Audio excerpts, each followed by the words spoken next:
Welcome to our channel. Today we how to manage your content strategy with BuzzSumo, beginner guide step by step clearly. To manage your content strategy effectively with BuzzSumo, start by creating an account on BuzzSumo's website. Once logged in, familiarize yourself with the dashboard. Navigate to the Content Discovery section to explore trending topics. Use the search bar to enter keywords relevant to your niche. Hit enter to see a list of popular articles and content associated with those keywords. Analyze the results by looking at engagement metrics, such as social shares and backlinks.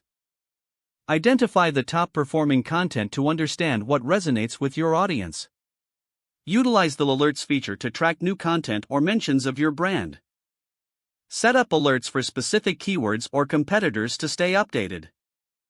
Next, explore the Influencers tab to find key figures in your industry. Identify potential collaborators or sources for guest posts by analyzing their reach. Now move to the Content Analysis section to evaluate your own content performance. Enter your domain to view data on how your content is performing online. Review metrics like engagement, shares, and keywords driving traffic.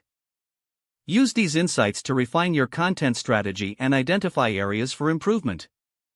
Consider creating a content calendar based on the trends and topics you've researched. Plan your future content around what is proven to work in your market. Regularly revisit BuzzSumo to stay ahead of emerging trends and maintain a competitive edge. This consistent review will help you adapt and evolve your content strategy as needed. Remember, effective content management is an ongoing process that requires constant refinement. If the page does not load, refresh the browser or try again in a private or incognito window. Make sure you are using the correct email address, then retype it carefully to avoid small typos.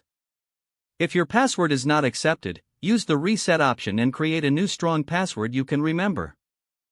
Check your spam folder for verification or security emails, then complete any requested confirmation steps. Enable two-factor authentication if available to improve account security and reduce unauthorized access risk. After signing in, review your profile details so your contact information and settings are accurate and current. If you see an error message, note it down and try again after restarting your device and internet connection. Log out when you finish, especially on shared devices, to keep your account and payment information secure. Don't forget to like this video and subscribe to our channel for more step-by-step tech guides.